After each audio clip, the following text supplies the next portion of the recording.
Então, boa noite a todos. Sejam todos muito bem-vindos à primeira palestra do segundo ciclo de palestra da Engenharia Aeronáutica da PUC Minas. Eu vou convidar o professor mediador Kasher para apresentar, então, a palestra para vocês. Tá? Eu sou a Kelly, sou coordenadora de extensão da Engenharia Aeronáutica e, em nome do curso, dou as boas-vindas para vocês. Ok, obrigado, Kelly. Bom, boa noite a todos, né? Alguns de vocês eu já conheço. Nós temos também aí uma audiência fora da PUC, né? O que é muito bom. Então, boa noite a todos que estão aí nos assistindo. Com grande satisfação que a Engenharia Aeronáutica da PUC Minas, São Gabriel, dá as boas-vindas a vocês ao segundo ciclo de palestras, né? Que hora se inicia. Eu sou o Ronaldo Kasher, professor do curso e o moderador da palestra de hoje.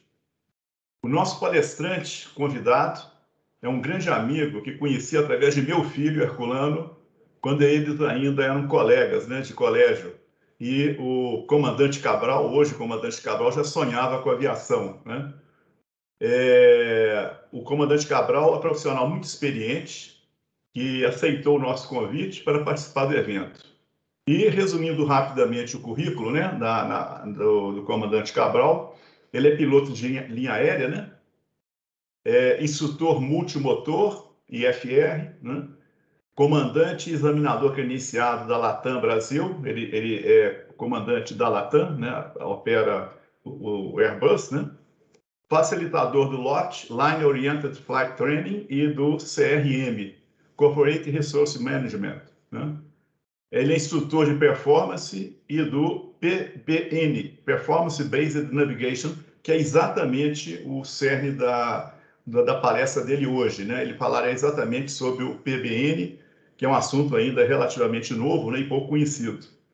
Ele é desenvolvedor do curso de temas operacionais da Latam do Brasil e também ele é empresário e diretor de segurança operacional da Charles Zero, Aeronautical Training Center. Luiz, muito obrigado aí pelo seu aceite ao convite. A palavra está contigo aí.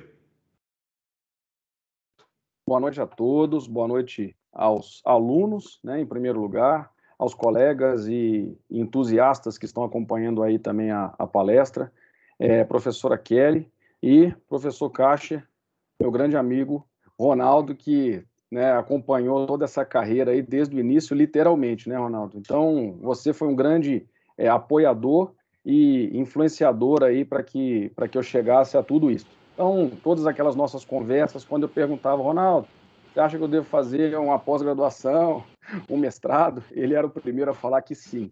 Então, é uma grande satisfação mesmo estarmos aqui e poder conversar com vocês e trocar um pouco uma ideia aí de profissional, talvez uma pessoa que tem um pouquinho mais de tempo aí, né, na janela. Então, Ronaldo, a gente pode começar a apresentação. Preparei aqui Perfeito. Em torno de 50 a 55 minutos de apresentação e aí eu vou encerrar o meu agradecimento aí no início da apresentação, enquanto você vai conseguindo abrir aí. Nós vamos deixar uns 30 minutinhos, e aí vou deixar o Ronaldo depois, ele vai colocar as regras aí, já que ele é o mediador, né, para a gente fazer uma rodada final aí de perguntas e tirando algumas dúvidas aí de quem tiver dúvidas, né? Na verdade, as dúvidas elas vão aparecer a vida inteira, então dúvidas teremos.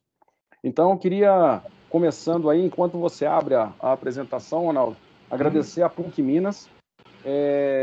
Eu coloquei lá um currículo resumido aí, nós vamos ver no segundo slide. Então, ó, vou deixar você começar a apresentar. Então, é um prazer estar aqui nesse primeiro... Aí, todo mundo copiando agora, show de bola. Obrigado, viu, Ronaldo? Então, antes de mais nada, nós tivemos um probleminha técnico, então o Ronaldo vai...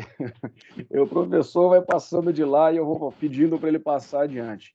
Então, queria começar aí com relação à PUC Minas. Foi a primeira instituição de ensino superior que eu me matriculei. Fui aluno da PUC Minas durante um ano, isso no curso de administração de empresa. E aí acabei trancando a matrícula para continuar meus estudos nos Estados Unidos, já direcionado para a aviação. Achei que fosse ficar 6 meses, fiquei 6 anos, jubilou, mas eu aproveitei todos os créditos que eu tinha na PUC, lá na Universidade Americana. Então, Ronaldo, se a gente puder passar aí para o próximo slide. Então, contextualizando, tem sempre aquelas perguntas, são perguntas retóricas, porque aqui a gente vai fazer uma apresentação até o final, mas o que é o danado do PBN, né? As pessoas perguntam, poxa, o que é o PBN? Hoje vários pilotos não sabem o que é o PBN, vários engenheiros aeronáuticos ainda não tiveram contato. Então, a ideia de trazer para vocês aqui é justamente esse primeiro contato com o chamado PBN, que é o nosso Performance Navigation. Muita gente vai se perguntar, poxa, mas o que é o Performance Based Navigation? E é isso que a gente vai explicar durante a apresentação. Eu tô escutando, parece que tem o microfone aberto. Esse microfone aberto aí. Boa. Cabral, eu vou buscar aqui para fechar, tá, gente? Só um minuto. Tá bom. Obrigado, Cabral, se me permite, só, realmente eu me esqueci de explicar para a audiência que nós teríamos cerca aí de 1 hora, né, de aproximadamente 1 hora, 50 minutos a 1 hora e pouco de explanação, e depois teríamos reservado aí de 20 a 30 minutos para perguntas, né, ao fim da sua apresentação. Eu me esqueci de informar isso à audiência. Obrigado, desculpe. Obrigado. Então, próximo, Ronaldo. Essa é uma pergunta que a gente vai responder aqui no decorrer dessa hora. Uma outra pergunta, como é feita a navegação das aeronaves? Então, o Ronaldo, não só como entusiasta, mas como engenheiro antigo da área, a gente sabe que a navegação ela é baseada em rádios, mas esse conceito tem mudado nos últimos anos. A gente tem colocado aí tanto uma navegação inercial, né? A navegação inercial já é antiga, mas a gente tem colocado também uma navegação por satélite associada a esse tipo de navegação. A gente vai falar um pouco sobre isso também. Próximo, Ronaldo. Qual a contribuição dos avanços tecnológicos para os processos de navegação das aeronaves? Então, uma coisa é a gente ter os avanços tecnológicos e como que isso contribui no processo de navegação de aeronaves. Será que traz segurança? Será que traz eficiência? Será que traz complicação? O que eu posso fazer com esses sistemas novos aí, essas novas tecnologias? Próximo. Quais os critérios, né, os projetos de aeronaves devem seguir? Então, eu vou, esses próximos 50 minutos, vocês vão escutar bastante engenharias aqui. Por quê? É justamente para o curso de engenharia. Então, eu preciso de passar para vocês o que é esperado da indústria para com o projeto, para com o conceito de Performance-Based Navigation. Ok? Reparados aí? Então, falando um pouquinho de mim, próximo, Ronaldo. Nós temos lá Luiz Cabral. E aí muita gente confunde, acha que a culpa é do Cabral. A culpa não é do Cabral, tá? Então pode ir passando, Ronaldo. Eu tinha até ajustado aí. Se você quiser passar algumas coisinhas aí, daqui a pouco vai entrar aí a minha foto. Então, eu tô lá. Sou formado em Ciências Aeronáuticas pela North Shore Community College lá de Massachusetts. Sou formado em Transporte Aéreo pela Universidade de Guarulhos, aqui em São Paulo, né, na Universidade de Guarulhos. Completei um mestrado e uma pós-graduação em Safety e Aeronavegabilidade Continuada pelo ITA. Estou encerrando agora em novembro um MBA de Gestão de Projetos e, como o Ronaldo já me apresentou, sou comandante de Airbus 320 da Latam.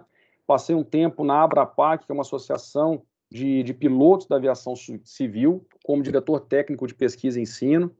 A IFALPA, que é uma federação internacional de associação de pilotos, durante 3 anos, foi uma experiência maravilhosa, e sou o instrutor lá na Latam, de PBN, Performance, CRM, Loft, e sou instrutor e checador de linha, né? Ou seja, checo os pilotos que estão também na linha, né? Voando. E na Charlie Zero, sou diretor de segurança operacional. Hoje a Charlie Zero são 3 empresas direcionadas aí para o treinamento de pilotos. O próximo slide, Ronaldo, seria a minha foto, né? Então tá lá. E aí a gente pode até passar aí, que eu já aproveitei para repetir o currículo que você havia já colocado aí. E mais uma vez, então, é um prazer estar aqui falando para vocês. Próximo slide, então, como objetivo desse bate-papo aqui hoje, apresentar os conceitos básicos relacionados à PBN, tá? Definindo como esse tipo de navegação auxilia na segurança e na eficiência das operações aéreas. Vocês que estão participando agora de um curso de engenharia aeronáutica, essas duas palavras, elas vão fazer parte do sangue de vocês, não só da camisa, não só do conceito, mas a indústria hoje, a aeronáutica, busca segurança e eficiência. Então, tenho certeza que vocês estão tendo contato aí com os novos projetos, o E2 da Embraer, motorizações muito mais eficientes e econômicas, e hoje, com essa guerra tarifária, estamos buscando muita eficiência. E uma premissa da indústria é a segurança, né? Então, a gente trabalha com a segurança em paralelo com a eficiência, é isso que nós vamos falar aqui hoje, relacionando isso ao PBN. Próximo, Ronaldo. Então, nesse nosso roteiro, vou fazer um en passant da legislação, vou pontuar o que o Brasil tem avançado com relação à legislação de PBN. Próximo. Vamos falar também sobre o PBN e o GNSS, falar um pouquinho desses conceitos, tá? Essas siglas. Sistema RAME, que é importantíssimo aí, que é um sistema de checagem, eu vou falar com vocês o que a gente precisa como critérios para vocês que vão participar de projetos de aeronaves ou de componentes. Então, nós vamos falar também um pouquinho sobre o sistema RAME. Próximo, Arnaldo. RNAV e RNP, e aí eu vou trazer um pouquinho de pilotês para o nosso engenharias aqui hoje à noite. Próximo. E uma conclusão aí com tudo que a gente for falar aqui, a gente abre para as perguntas. Vamos lá, então. Começando pela legislação. Ronaldo, eu cheguei até a mudar o meu aqui, ele vai mudar de cor. Se você quiser passar todos eles aí até para o próximo slide aí da legislação, a gente já começa. Então, falando um pouco sobre legislação, o Brasil hoje está na vanguarda da legislação e está na vanguarda das leis e de pacificar principalmente os termos relacionados à PBN. Então, Renato, se a gente puder passar mais um, instrução suplementar, que vai entrar para a gente agora. O que essas instruções suplementares, o que essa legislação ela traz para a gente? Pergunta, todas as operações exigem certificação? Como que eu sei das regras? Como que eu vou saber onde buscar? Então, vocês estão tendo contato aí, com certeza, no curso de engenharia, né, que parte da premissa de projetos do RBAC 25 ou RBAC 23. Vai depender do tipo de avião que eu estou projetando, do tipo de componente que eu tenho que cumprir aqui. Então, próximo, Ronaldo. Junto com essa legislação pertinente, eu tenho que saber, será que eu estou operando para uma aviação executiva? Eu estou projetando aqui componentes para uma aviação executiva, eu tenho que adequar o meu projeto a isso. O próximo. Será que eu estou adequando para uma aviação comercial, né, onde eu tenho que colocar alguns componentes com uma redundância e uma confiabilidade de sistemas um pouco maior? Ou, próximo, será que eu estou lidando aí, com 18 faixas em cada ombro, né, para voar um Piper Cub, né? Então eu tenho que adequar a essa legislação para o que eu estou buscando, né? Então, poxa, o que eu vou usar? Com relação ao PBN, então, podemos passar para o próximo, Ronaldo? O que nós temos aí de legislação? O mundo fala sobre isso, e como eu disse, a ANAC hoje, através da sua instrução suplementar 91001-ECO, tá? É uma instrução suplementar, assim como toda e qualquer legislação, é uma literatura densa, recomendo para quem viajar para a praia no final de semana, pode levar para contemplar. Para quem não quiser fazer isso, só prestar atenção aqui que vai ter pelo menos 90% dessa instrução suplementar dita aqui hoje à noite, tá? Eu tive que fazer isso aí e não foi na praia, infelizmente. Deveria ter sido, mas não foi. Então, eu acabei, né, tendo que estudar essa instrução suplementar e junto a ela tem outras legislações e outros documentos que se aderem a ela, né? Ou seja, uma IAC 3512, uma ICA 137, uma MCA 116, uma ICA 112, por aí vai, tá? Os documentos da ICAO, nós temos lá o documento 9613, que é o manual de PBN. Gente, nós temos uma um sentimento de vira-lata muito grande. O Brasil e o brasileiro possuem uma relevância internacional reconhecida na aviação. Então, hoje, a nossa instrução suplementar 91001 ECO, ela está muito melhor do que o DOC, né, o documento 9613 da ICAO. Muito por sermos, morarmos e estarmos, né, em um país continental. Europa hoje bate cabeça porque, como são várias nações dentro de um mesmo espaço físico, vamos dizer assim, a Europa é pequena, né, um continente europeu é um continente pequeno, né, principalmente considerando não o leste europeu, mas o oeste europeu, nós temos várias legislações dentro de um mesmo documento. Então, ainda é muito difícil e ainda não está pacificado junto à ICAO alguns termos, algumas leis, algumas normas, e por isso a nossa instrução suplementar 91001 ECO, ela está muito bem escrita e ela já está sendo empregada já há alguns anos. Próximo, Ronaldo. Além desses aí que a gente colocou, a maior relevância para nós é a ANAC, tá? Tem a FAA através dos seus documentos também. Lembrando que a FAA, eles são chamados, né, o americano, ele é o diferentão da história, então, em muitas regras, eles não seguem os preceitos da ICAO e eles adequam ao tipo de avanço tecnológico que eles conseguiram implantar lá. Tá? E nós vamos falar um pouco disso hoje também, de poderio bélico, uma vez que estamos tratando de satélites e uma tecnologia considerando a exploração espacial. Então, o FAA tem deles lá também, essas várias normas lá, e ficamos por aqui em legislação. Se puder passar para o próximo. Então, o próximo item, infelizmente, o meu roteirinho lá, ele vai entrar um por um de novo. Eu tinha consertado no meu, mas por conta desse nosso jogo aqui, essa nossa dupla dinâmica aqui, vai dar certo. Então, agora nós vamos falar do PBN e do GNSS, tá? Então, podemos passar para frente, vamos ver o que é o danado do PBN. Por quê? Tá lá, ó. Ele pode ser um Private Blog Network Service, ele pode ser um Pacific Broadband Network, ele pode ser o que mais, Ronaldo?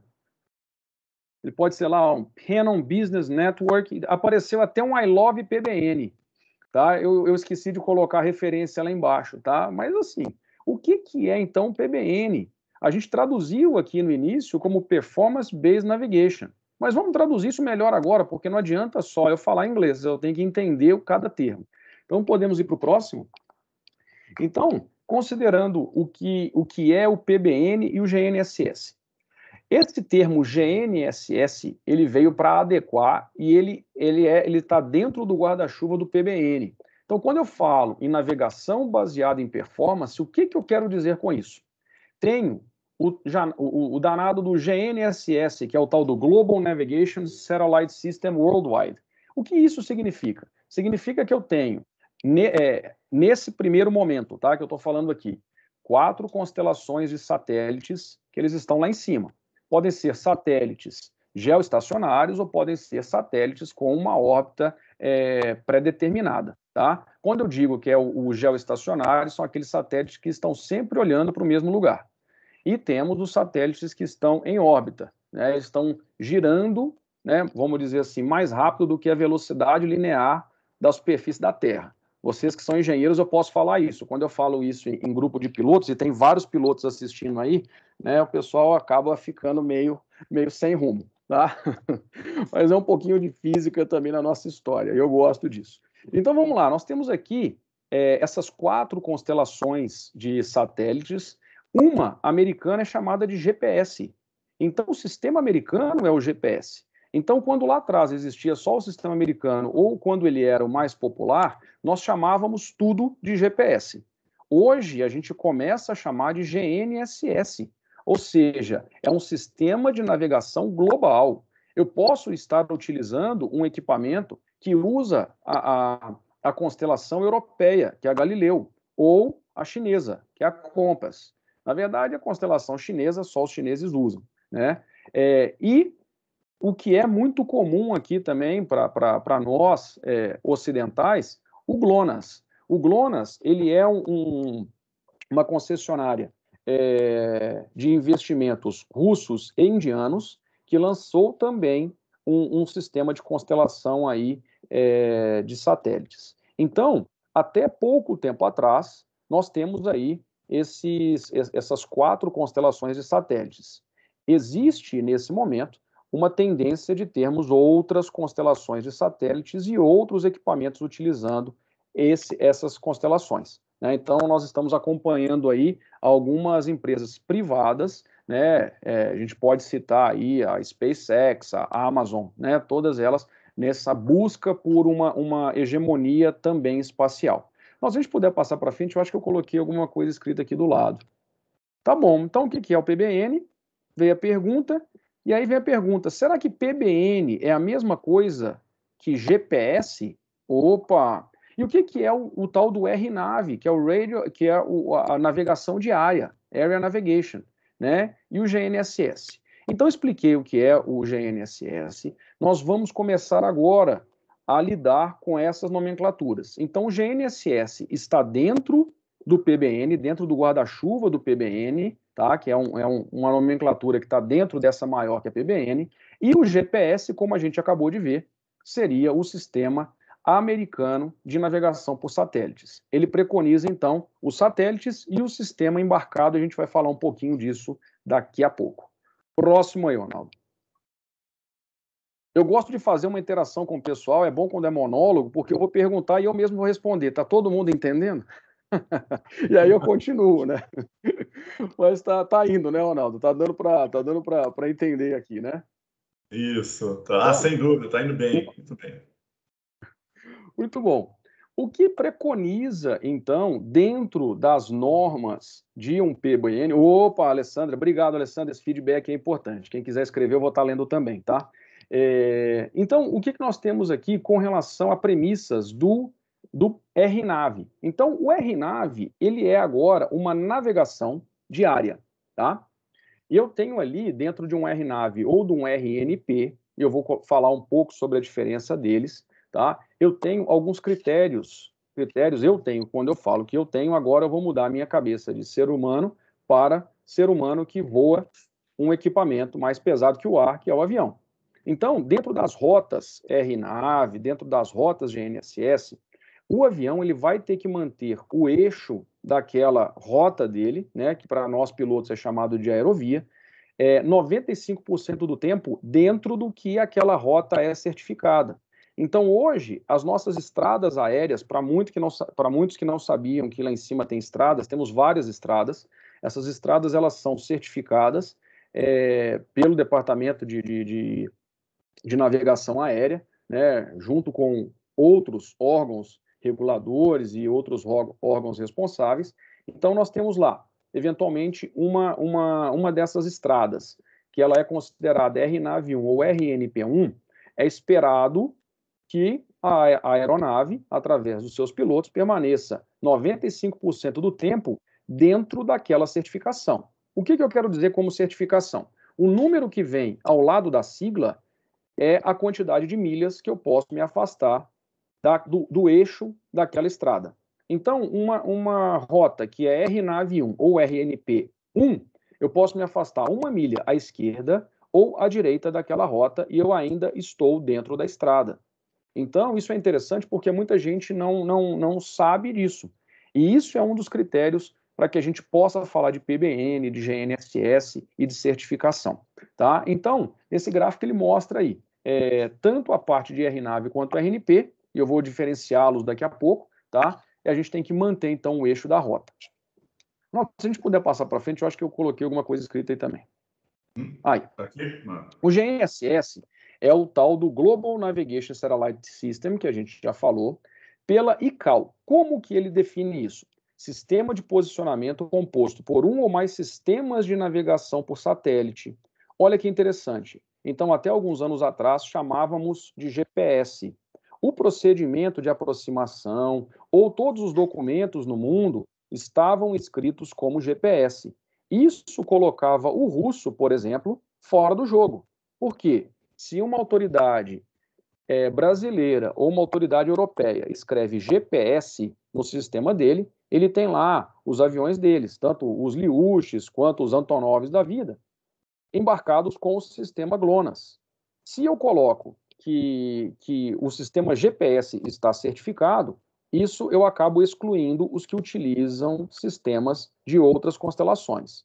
Quando o mundo pacifica isso, e o Brasil principalmente, que foi um dos primeiros a conseguir pacificar, chamando de GNSS, ele coloca então que é um sistema de posicionamento composto por um ou mais sistemas de navegação por satélite.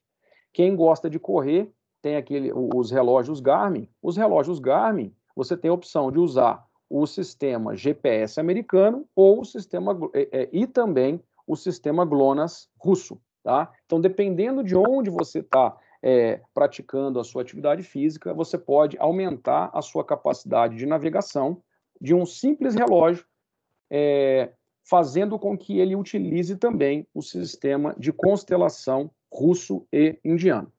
O que o GNSS faz também? Ele permite cumprir requisitos de PBN. Opa, por isso que eu falei que ele está dentro do guarda-chuva do PBN, em qualquer fase do voo. Permite a implementação de sistemas ADS-B e ADS-C.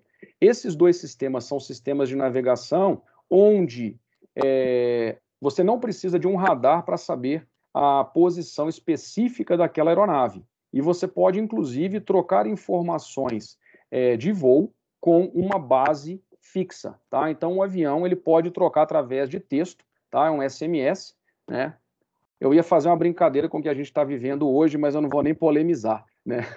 O que não pode é cair, né? Se sair do ar, já era, né? Mas tá bom, estamos vivendo um apagão momentâneo aí, né? Espera-se que é momentâneo.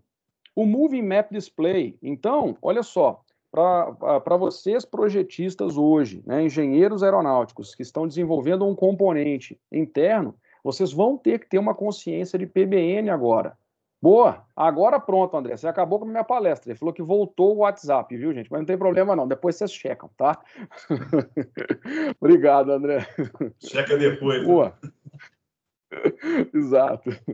E aí, eu tenho os outros equipamentos embarcados, como o Terrain Awareness System, Warning System, né, que é o TAWS, Synthetic Vision, e o último que nós colocamos ali, até os ELTs. Né? Os ELTs são o Emergency Locator Transmitters, são aqueles transmissores que hoje utilizam também de navegação via satélite para informar a posição de uma aeronave eventualmente acidentada. O ELT ele é utilizado é um rádio impacto, né? Só que tiraram o rádio impacto e colocaram ele agora só via satélite. Próximo, Ronaldo. Então agora, o que nós temos? O PBN, navegação diária baseada nos requisitos de performance, né, pela tradução, para as aeronaves que operem uma rota ATS, ou seja, uma rota certificada homologada, ou seja, essas estradas aéreas que temos aí acima das nossas cabeças, em um procedimento de aproximação por instrumento ou em um espaço aéreo designado. Isso aqui é interessante porque muita gente acredita que esses dispositivos GNSS, ou seja, dispositivos que utilizam de uma navegação através de uma constelação de satélites, eles são apenas para a aproximação. Mas o mais importante, eu vou mostrar para vocês, vai ser a navegação em rota, tá? Próximo lá, Ronaldo. Então, o que nós temos? A rota ou procedimento, ele vai precisar de três critérios de certificação para que o sistema funcione. Então, aqui agora, nós começamos a dizer que o PBN, ele é um conjunto de sistemas. Olha só. Para esse primeiro, eu preciso, o conjunto de sistemas da aeronave estar certificado. Então, para vocês que vão em breve projetar um componente, esse componente ele vai ter que conversar com a legislação para que a aeronave seja certificada PBN GNSS. Qualificação da tripulação. Tripulação é treinada, tem um treinamento inicial, né? E aí esse treinamento inicial ele é através, primeiro, de uma parte teórica, depois de uma parte prática em simulador e, eventualmente, no próprio avião, os pilotos passam por uma certificação e por um voo de cheque que preconiza uma aproximação ou uma navegação ou as checagens de equipamentos embarcados. E um sistema de gerenciamento de tráfego aéreo. Então, não são todos os aeroportos, não são todas as aerovias, não é toda nação que tem capacidade de navegação PBN ou GNSS. Então, a gente utiliza dessa tríade, tá? Desse tripé, para basear a nossa navegação.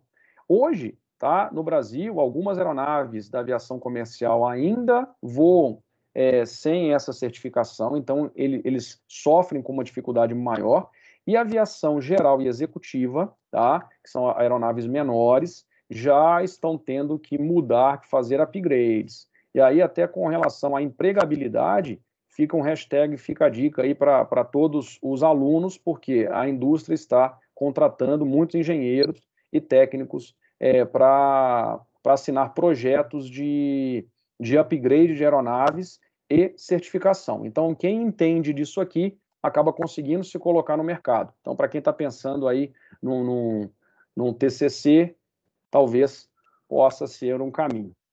Ronaldo, próximo.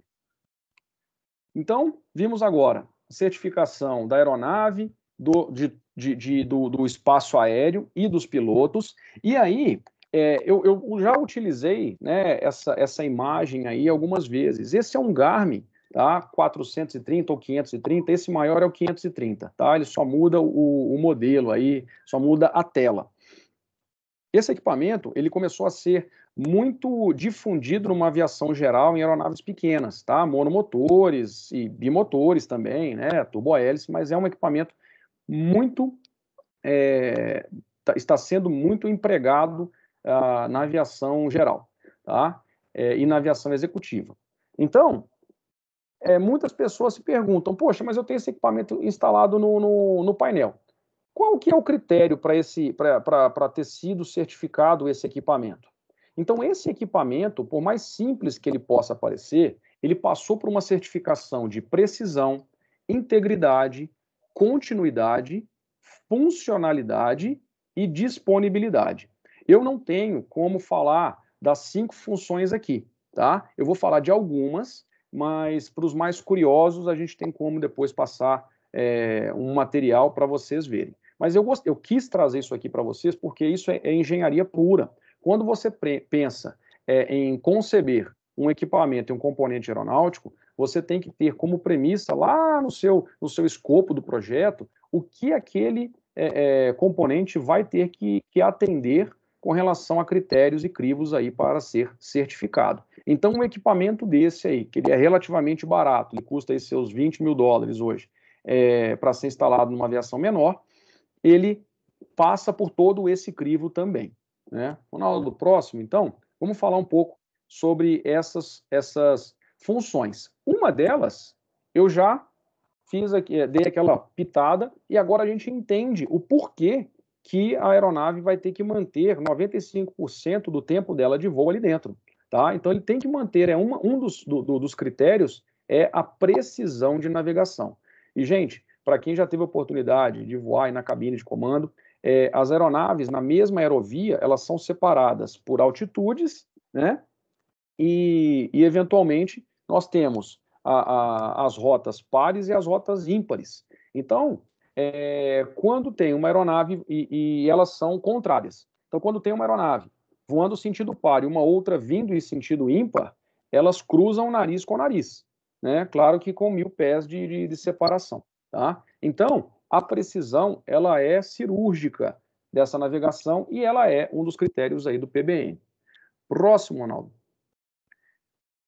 O próximo é com relação à integridade. Função dos sistemas de navegação estão dentro dos limites do desempenho operacional. Tem que ser esperado. Então, qual é o tipo de redundância que nós temos para esses equipamentos? Todas essas redundâncias estão lá nos FAR, nos RBACs da vida, né, e nos JARs, dependendo de quem está certificando aquele componente. E tem que proporcionar avisos oportunos no caso em que o mesmo não deva ser utilizado. Nós vamos falar um pouco sobre isso também. Então, dentro do teste de certificação desses equipamentos, e eventualmente até do próprio avião, ele passa por um cheque para saber se o equipamento avisa o piloto, ele tem uma interface ali, no caso dele não estar funcionando corretamente. Próximo. Falamos então de precisão, falamos de integridade, e você fala, poxa, Cabral, mas espera aí, o piloto não vai voar fora da aerovia. Não, ele não vai. Mas todo e qualquer equipamento existe uma margem de erro, tá? Numa oportunidade onde a gente tem mais tempo, dá para a gente conversar sobre todos os erros. Mas o mais importante, e o que vocês vão ver aí na literatura direcionada a PBN e GNSS, é o tal do TSE. Não é esse que está também na mídia, é o tal do Total System Error, né? Então, o TSE aqui, ele é o erro total do sistema. O que o sistema me coloca? Então, são erros potenciais que comprometam a precisão da navegação. O avião vai ter que me avisar se esses erros começarem a sair do que é esperado. Então, ele coloca lá vários tipos de erro. Pode ser erro de pilotagem, pode ser erro de precisão do próprio equipamento, pode ser algum erro relacionado à definição da própria rota. Então, a soma desses erros, ela tem que se manter dentro de um mínimo esperado para aquela rota e para que o componente seja certificado. Beleza? Próximo lá, Ronaldo. Agora, vamos falar do benefício do PBN, tá? Como que eram as rotas antigamente? Eram rotas que sobrevoavam rádios. Então, existia, num primeiro momento, um investimento alto estatal para instalar rádios. Para quem voa avião com voo visual né, vamos colocar assim, um voo mais amador, né? Eu brinco que não existe piloto amador, né? Geralmente, piloto amador ele não fica muito tempo, ele tem que ser profissional até no hobby dele. Mas, quando você faz uma navegação visual, antigamente a gente utilizava até as broadcasts, que eram as rádios locais, né? Tem sempre aquela história do piloto que está voando lá, já pegou um ventinho de esquerda, de direita, aí você olha ali para o lado, pô, que cidade é aquela lá? Pô, acho que aquela cidade é Varginha. Tem certeza? Não. Né? Então, como que a gente tira a prova, né? A gente tem lá no manualzinho, pega lá a rádio AM difusora de Varginha e nós temos um equipamento dentro do avião que é uma seta. Então, você seleciona lá a rádio de Varginha e esse equipamento, né, o ADF, né, ele aponta para o NDB, ou na verdade ele vai apontar para a antena da rádio. Ali a gente confirma que é Varginha, fala, ó, é Varginha, né? E uma curiosidade da aviação, aí é por isso que as rádios têm que falar de tempos em tempos. Rádio difusora de Varginha, modulando em ZYZ 4537. Então o piloto está lá, 4537, falou, graças a Deus eu me achei. Então, é uma regra de antigamente, mas o PBN hoje, com essa navegação por satélite, ele traz aí uma eficiência maior do nosso espaço aéreo. Tá? É possível colocarmos maior número de aeronaves, aumentando o nosso fluxo de tráfego aéreo e separação com obstáculo. Não sei se vocês já viram algumas aproximações aí. Tem uma que eu não vou lembrar o nome do aeroporto, esse aeroporto fica no Butão, né? Então é uma região muito montanhosa, onde o procedimento ele vem contornando ali as montanhas e traz a aeronave praticamente alinhada com a pista. Aproximação estabilizada. Hoje, maior índice de problemas e de acidentes e incidentes ainda continua sendo o chamado CFIT, que é o tal do Controlled Flight into Terrain, ou seja, o avião, ele sem problema algum, ele acaba se colidindo com a montanha, claro que não em condições visuais, né? Ele está dentro da nuvem, nuvens baixas, acaba colidindo com a montanha, e então o benefício do PBN ele traz também toda uma parcela de segurança operacional para nós, usuários do sistema de aviação. E uma redução absurda, gente, absurda de infraestrutura. Então, o Ronaldo que participou da implantação do ILS em Confins, né, lá na pista 16, é um equipamento caro, ele já era caro lá atrás, hoje ele é um equipamento que a própria manutenção é cara. Depois, se quiser, Ronaldo, completar aí, você que é o mestre dos ILS aí, eu sei que num determinado horário, se tiver em condições visuais, o aeroporto de Confins, né, o operador lá, que agora terceirizou, ele tem desligado o ILS porque o consumo de energia é altíssimo. Então, as aproximações são feitas através do GNSS, se tiver visual, né? Se tiver com nuvem baixa, eles acabam ligando lá.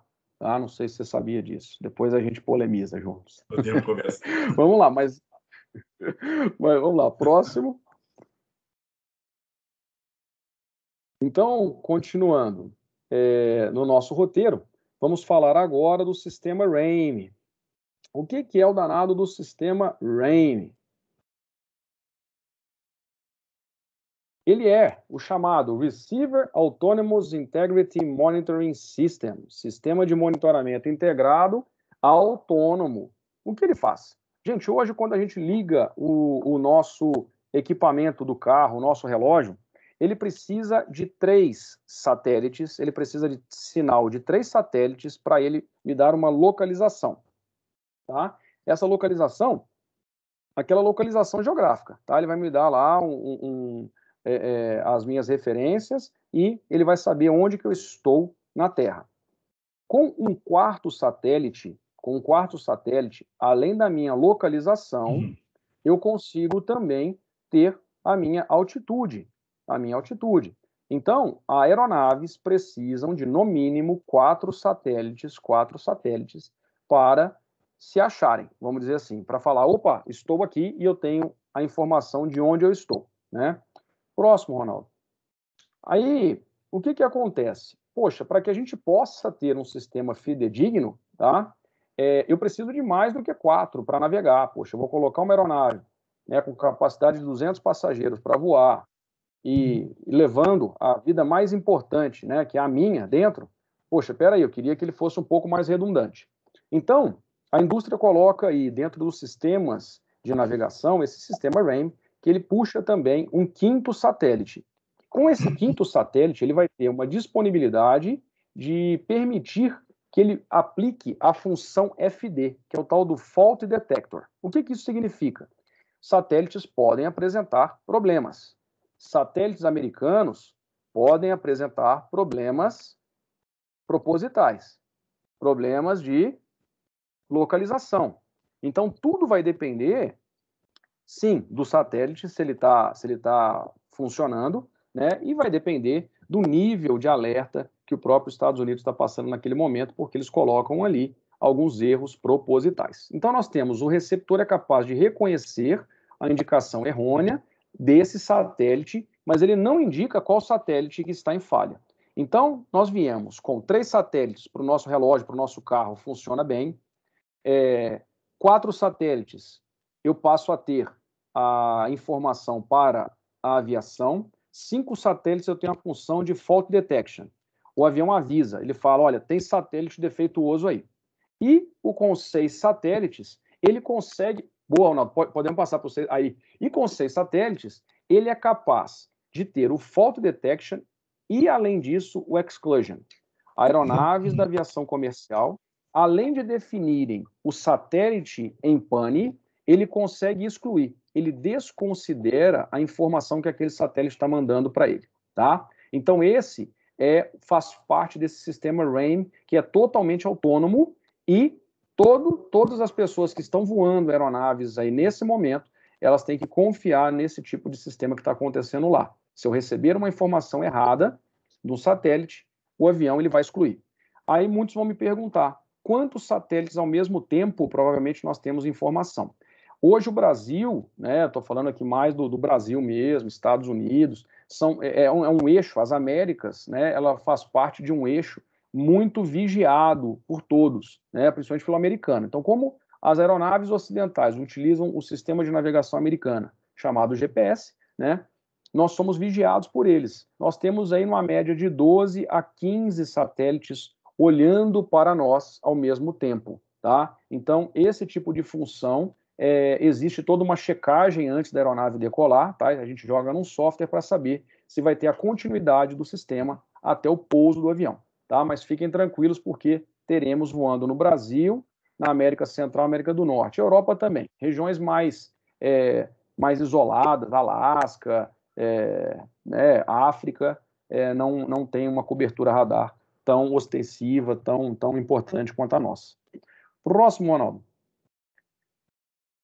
Eu acho que de sistema RAIN foi isso. Chegando no final, vamos falar agora do RNAV e RNP.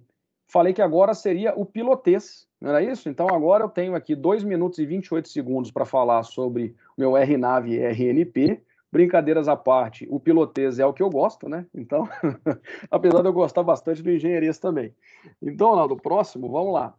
O que nós temos aqui para falar quanto piloto de aeronave? Eu até referenciei, essa tabela, ela é simplesmente excepcional. Colega nosso da Latam, engenheiro náutico, tá? Engenheiro, ele fala que os corpos estão dentro de fluidos. A única coisa que muda é a densidade desse fluido. Ele é uma cabeça, tá? Então, imagina, piloto de Airbus, engenheiro naval, né? Então, ele está lá. O que ele coloca aqui para a gente, tá? Essa tabela do Eduardo Edueta, tá? Ele construiu essa tabela em 2018. Ele traduziu para a gente os nossos espaços aéreos. Então, hoje nós temos rotas RNAV e RNP. Então, poxa, eu vou projetar uma aeronave com capacidade de rotas oceânicas. Eu tenho que buscar uma certificação RNAV 10 ou RNP4. Se for continental, vai voar só no Brasil, RNP2 ou RNAV 5. Agora, áreas terminais, ou seja, estou aproximando hoje de um aeroporto. Eu preciso que aquele avião seja certificado RNAV 1 ou RNP1. E as aproximações ele tem ali. Então, eu não vou ler item por item dessa tabela, mas, por exemplo, quando eu falei para vocês que eu tenho lá um RNP4, ele me coloca lá uma precisão lateral, por exemplo, de 4 milhas à esquerda ou à direita. Então, ele traduziu toda a parte de certificação do componente para essa tabela. Tá? A gente vai, no final, eu até passei já para o Ronaldo em PDF, se ele quiser compartilhar depois para os que quiserem, essa tabela ela é de grande valia. E a única coisa que eu peço de coração é referenciar o Eduardo Edueta todas as vezes que utilizarem isso, porque ele é 10. Então, tem ali alguns critérios que a gente vai precisar. Por exemplo, poxa, essa aeronave vai precisar de uma certificação GNSS? Se tem um xizinho, ele vai precisar. E tem interessante aqui, eu vou colocar a última linha, tá? Na fase de aproximação, RNP-AR Approach, tá? Lá no final, ele tem uma autorização especial requerida. Não são todas as aeronaves e não são todos os operadores que possuem essa autorização. É uma autorização cara, ela necessita de muitos voos de aeronaves no determinado aeroporto que quer implantar isso, tá? Então tem que estar certificado. O aeroporto tem que estar certificado o procedimento, tem que estar certificado os pilotos e o avião para aquilo. Tá? Então, tá essa tabelinha aí com os equipamentos. Seguindo um pouquinho, Ronaldo, mais uma. Com relação, e podemos... Isso, boa. Se puder abrir tudo aí, vamos ver. Com relação à precisão da navegação. Então, gente, numa aproximação, tá? Você fala, poxa, o que me garante que ele não vai bater naquela montanha? Então, para quem já passou aí em algumas aproximações, em Joinville, Navegantes, mesmo Santos Dumont, o critério que é utilizado aqui, tá? A primeira parcela, né, da aproximação que uma aeronave está executando, ela pode considerar erros de 1 milha à esquerda ou à direita. Tá? Então, existe um gabarito de segurança ali na construção da carta entre o segmento inicial até o chamado intermediate fix, ou seja, fixo intermediário. Do fixo intermediário até o fixo final, essa redundância, essa largura do procedimento, ele ainda permanece em 1 milha, tanto à esquerda quanto à direita. Agora, do segmento final, que é do Final Approach Fix, ou seja, do fixo de aproximação final até a cabeceira da pista, ele já cai para 0,3. Ou seja, ele vai afunilando assim como um funil mesmo. Então, ele vai trazendo a redundância, né, a sua margem de erro, ela vai diminuindo. Tá? Até porque o avião começa a ficar mais baixo porque ele está indo para pouso. Né? Quanto mais próximo da superfície, mais redundância é requerida aqui para os RNAVs e RNPs. Ronaldo, mais uma. Então, no caso de uma arremetida, ele volta a ser 1.0. Por quê? Está se afastando do chão. Então, essa redundância não precisa de tanto, essa margem de segurança não precisa tanto. Então, o segmento de aproximação perdida, ele volta a ser 1.0 e ele pode ser também um procedimento híbrido, ele considerando aí uma navegação por satélite, mas ele pode usar os rádios que já estão implantados ali no aeroporto.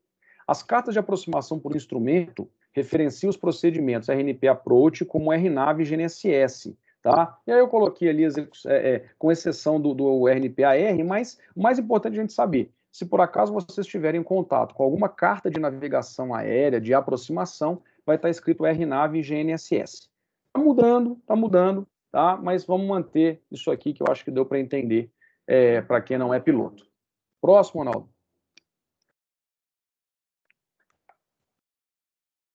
Então, agora, encerrando aí, faltando 28 segundos e meio, né?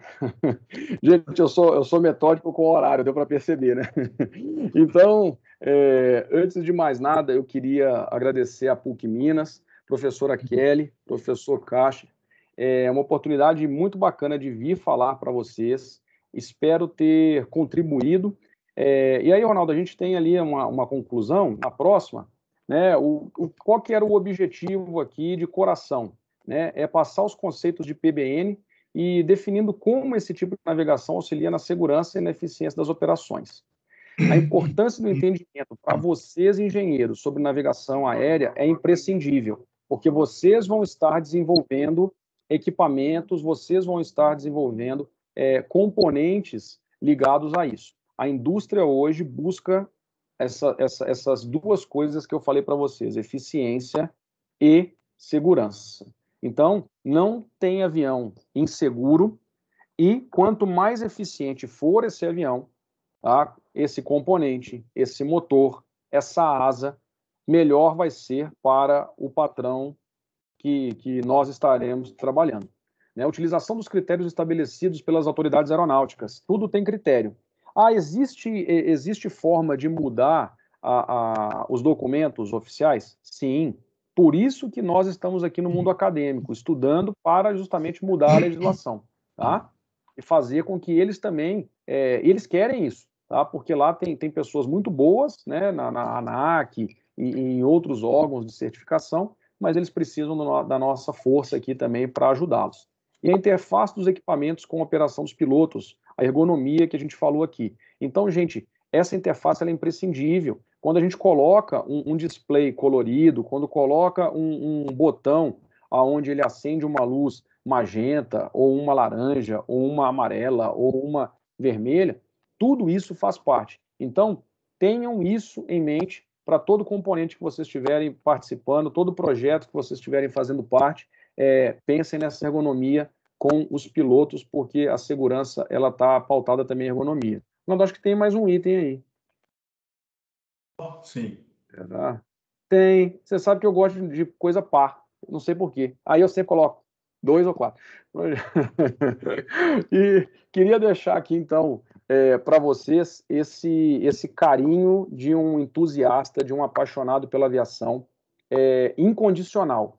O pessoal vai falar que a aviação é cíclica, que ela é muito ruim, só que é um orgulho absurdo estarmos num país onde temos uma indústria aeronáutica completa. Temos um curso como esse que vocês estão passando, vocês estão fazendo.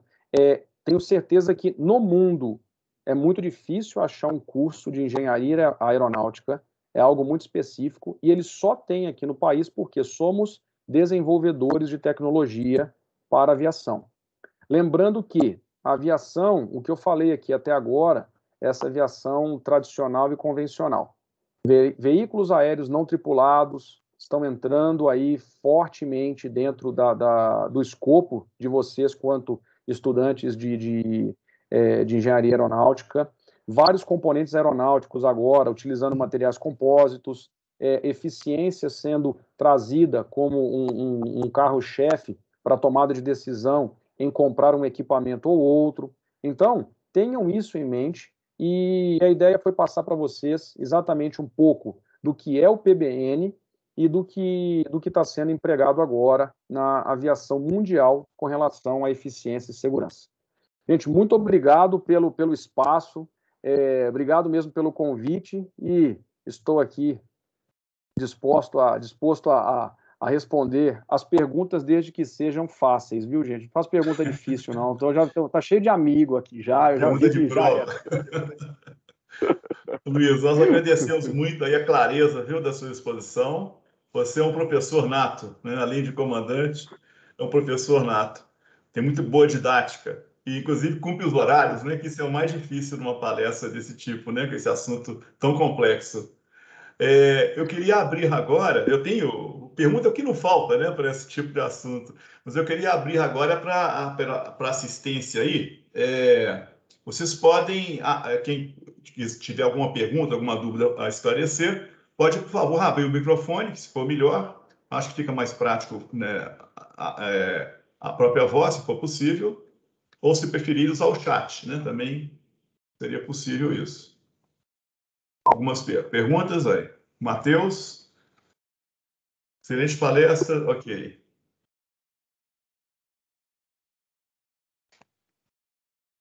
Ok.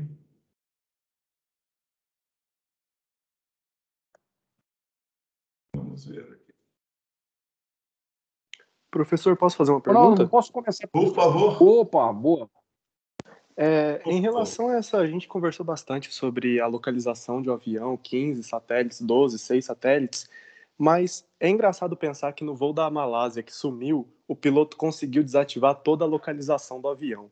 A gente só teve a localização por causa de um ping do motor, que é um sistema que informava se o motor estava bom ou ruim para a companhia. Não é meio estranho um piloto conseguir desativar toda a localização de um avião e ele simplesmente desaparecer de uma forma tão fácil?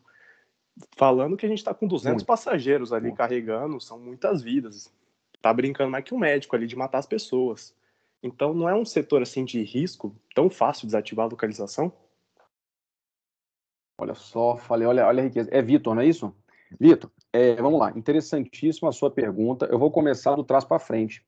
Hoje, a profissão, a gente chama de profissão, as profissões ARSO, tá? Então, manutenção, DOV, comissários e pilotos entram dentro dessas profissões ARSO, que são sensíveis à segurança, tá? Existe todo um critério de fé pública aplicado para esses pilotos, tá? Então, existe sim uma fé pública e é estudado também atos contra a própria aeronave ou contra a própria tripulação, tá?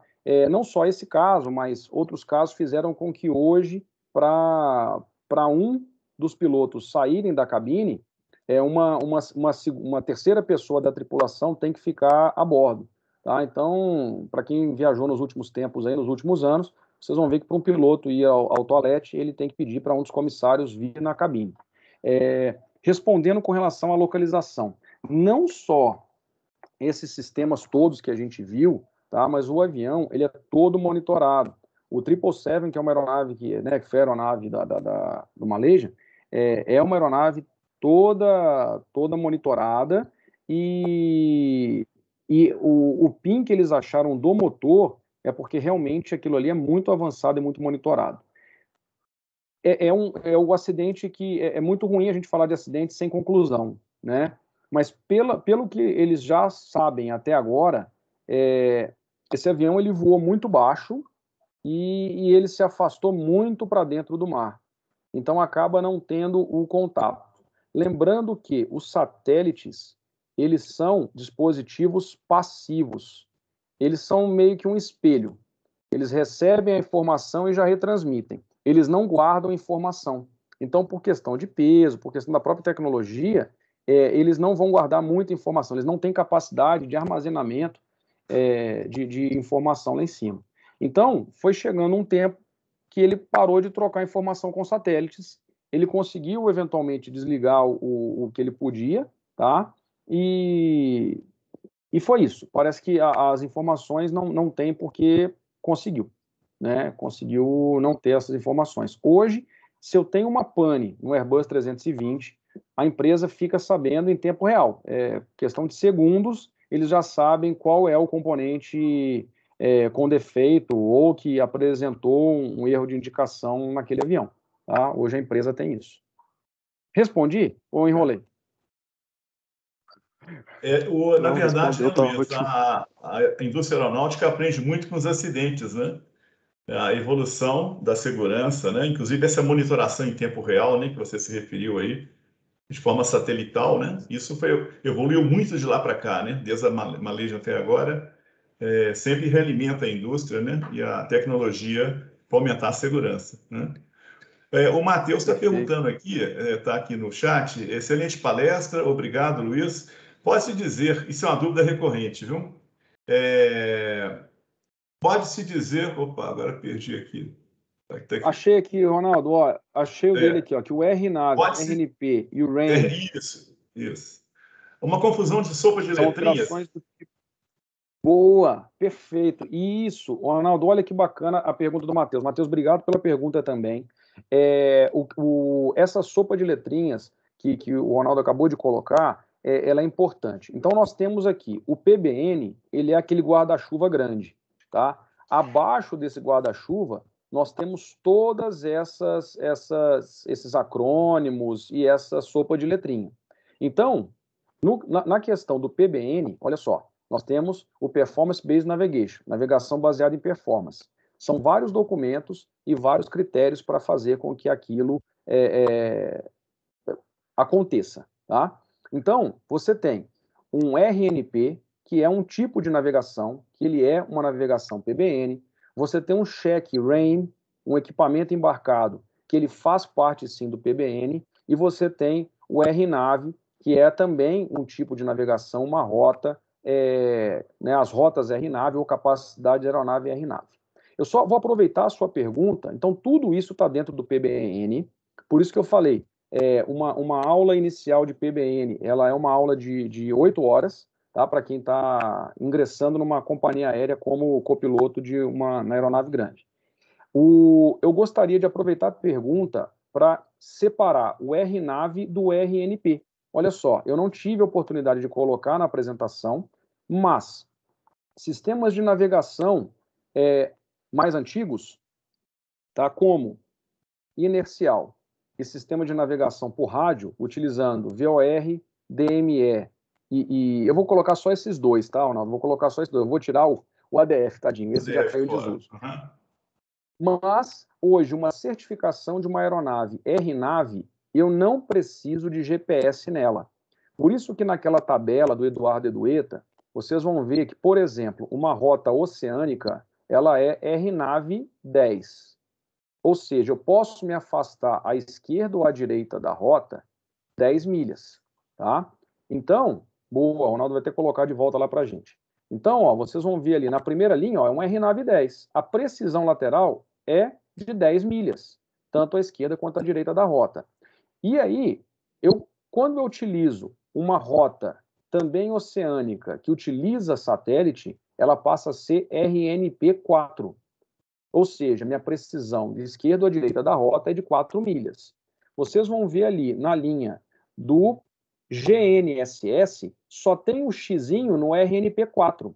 Ou seja, GNSS, eu preciso de uma constelação de satélites para voar uma rota RNP4. Eu preciso de uma constelação de satélites de equipamento embarcado, tá? Então, todas as vezes que vocês virem agora a nomenclatura RNP, isso equivale a eu preciso de um sistema de satélites, tanto a constelação quanto um equipamento embarcado no meu avião.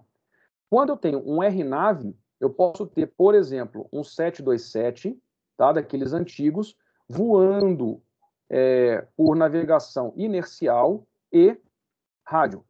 Tá? Então, como que ele vai fazer para atravessar o Atlântico? Ele pode? Pode. Ele vai utilizar uma rota RNAV 10, mesmo sem ter o equipamento GPS embarcado, e antes de sair, ele vai ter que fazer um cross-check com VOR e DME.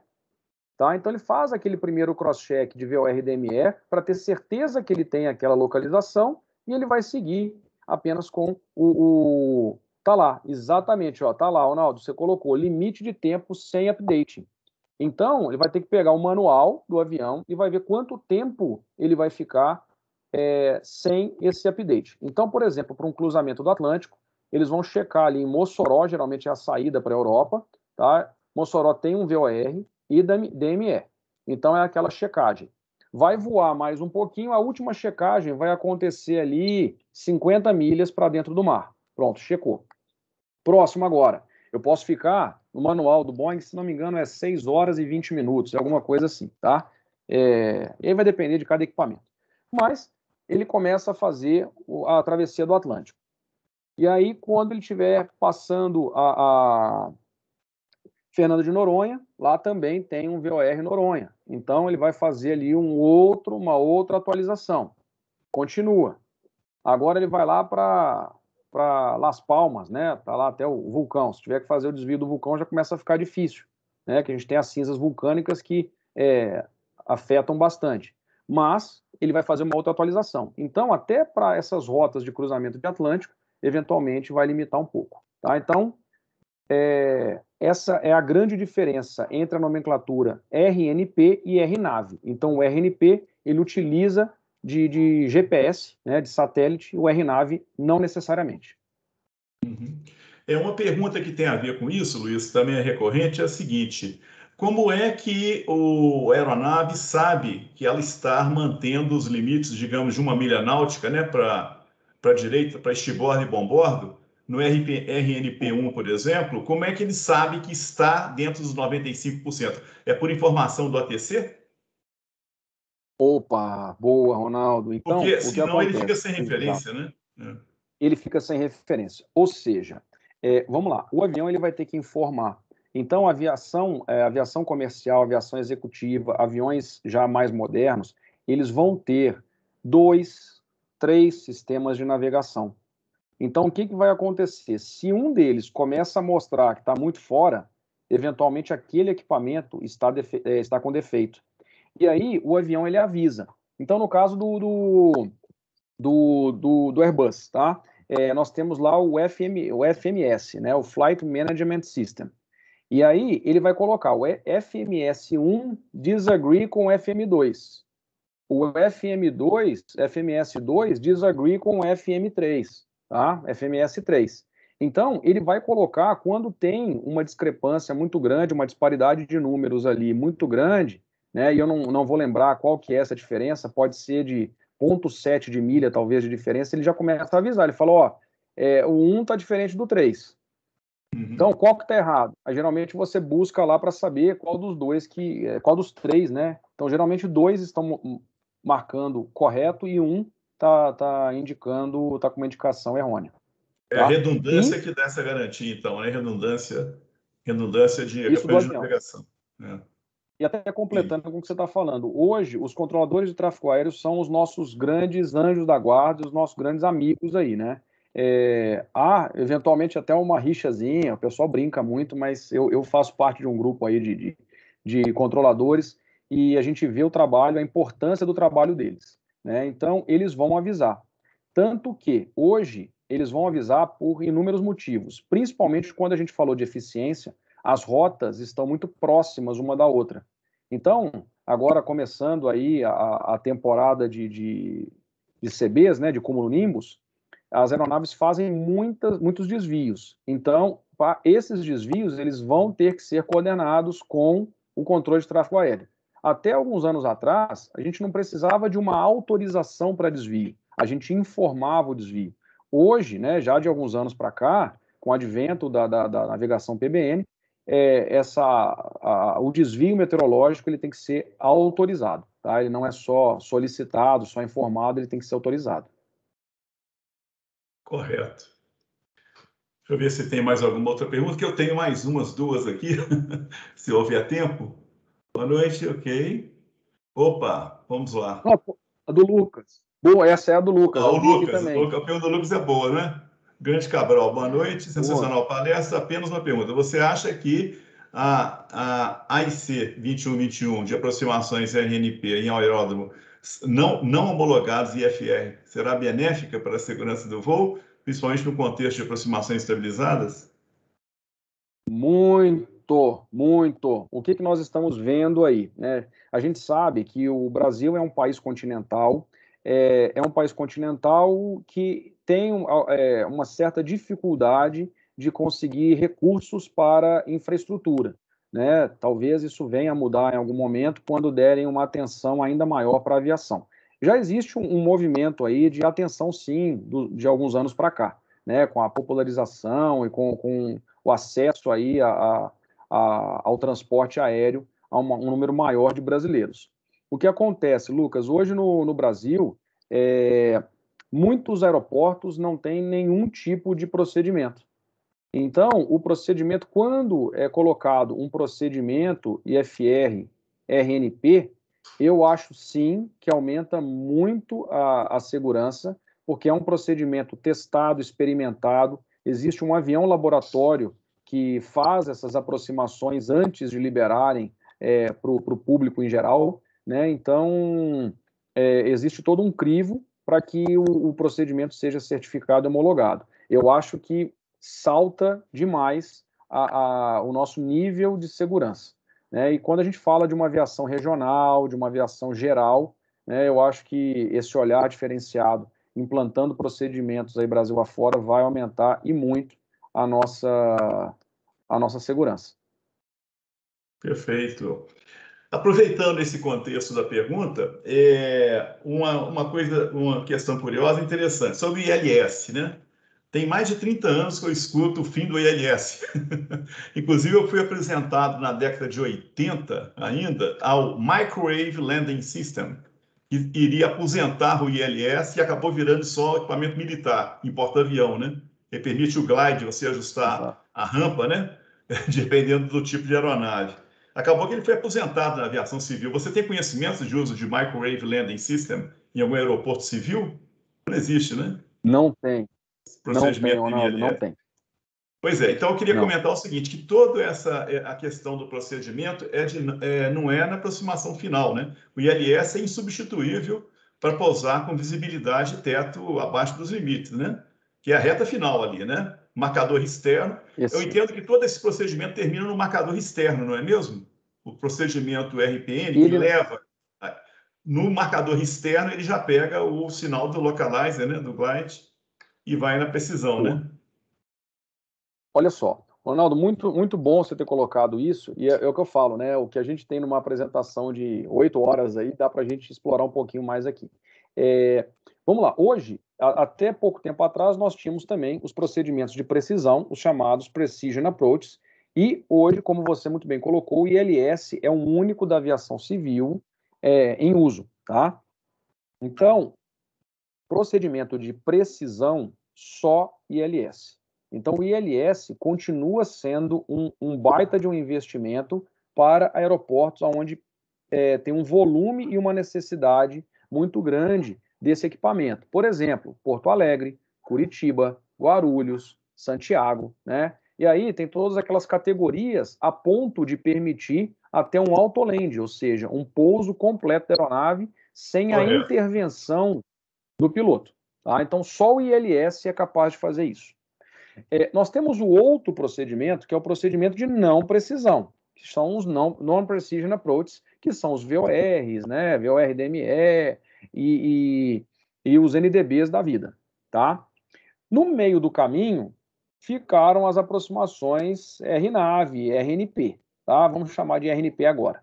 Então, as aproximações RNP, elas são com um perfil vertical, elas ficaram no meio do caminho. Tá? Então, existe um ponto de ancoragem, que é chamado a 50 pés da cabeceira da pista.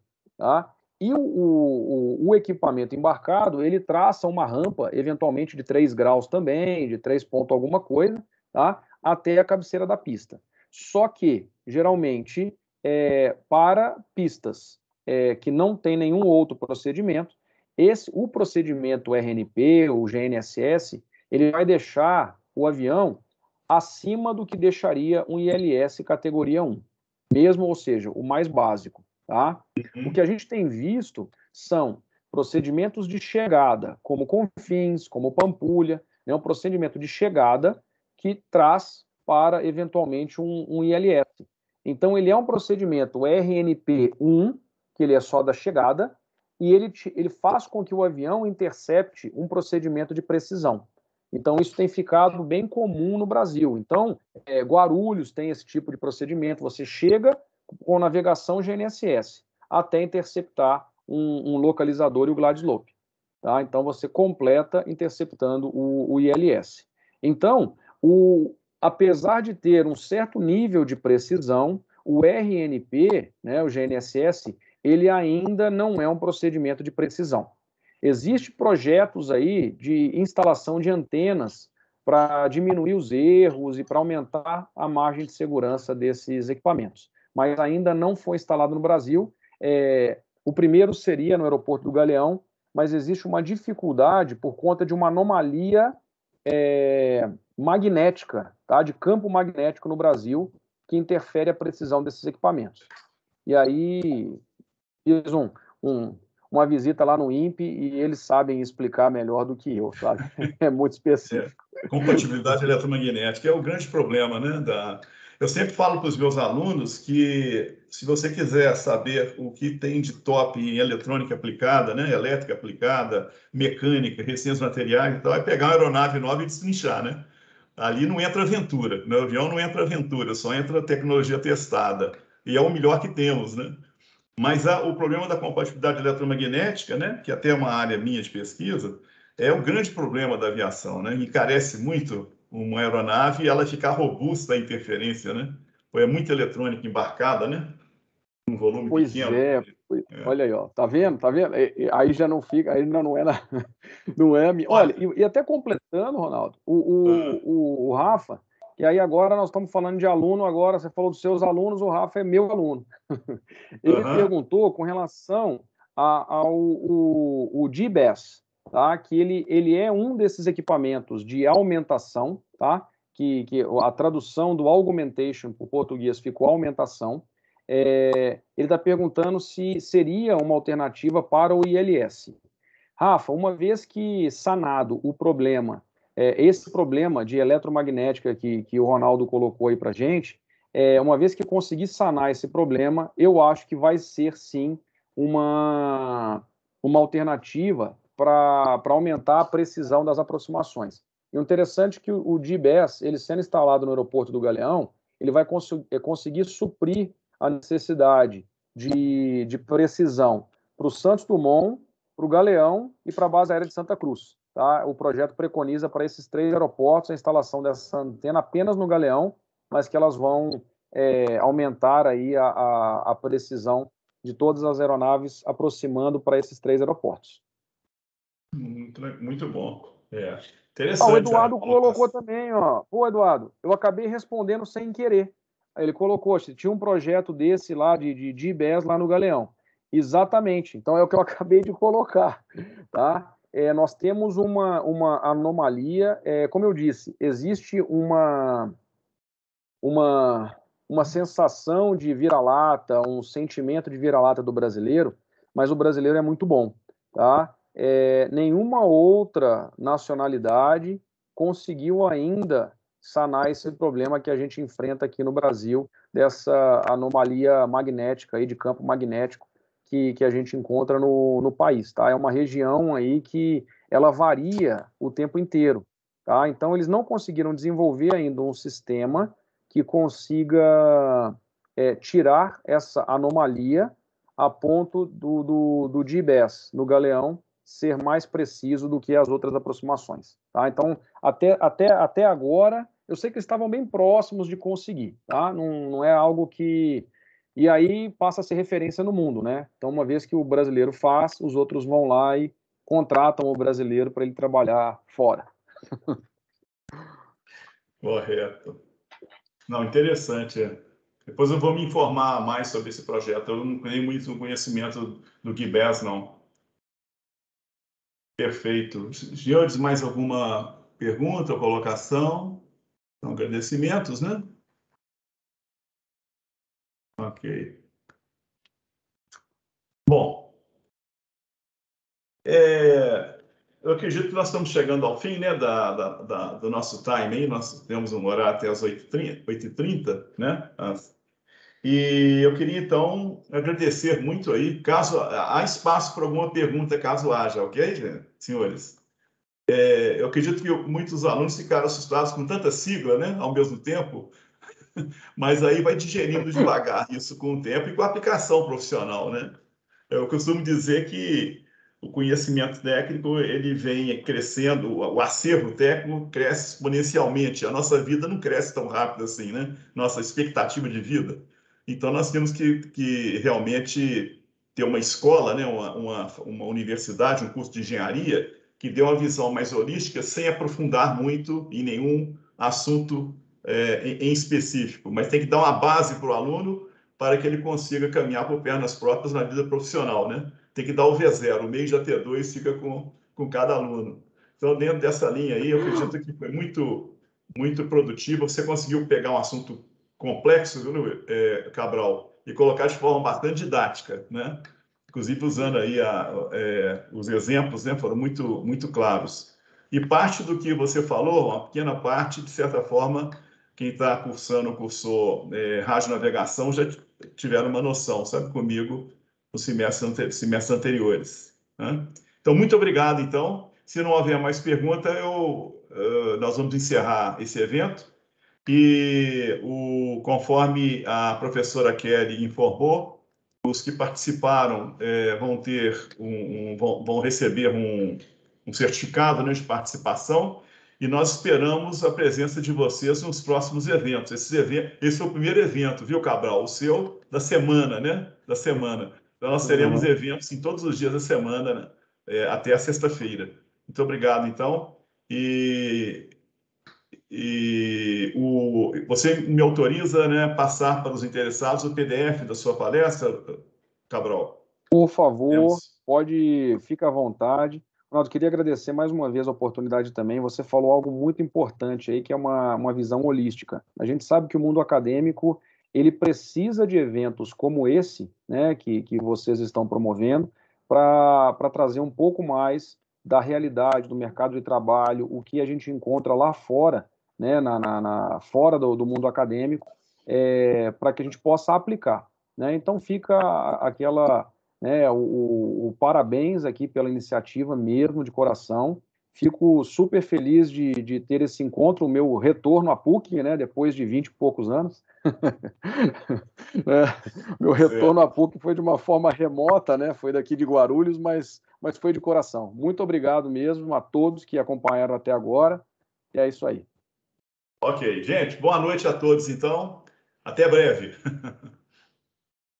Tchau, tchau, obrigado.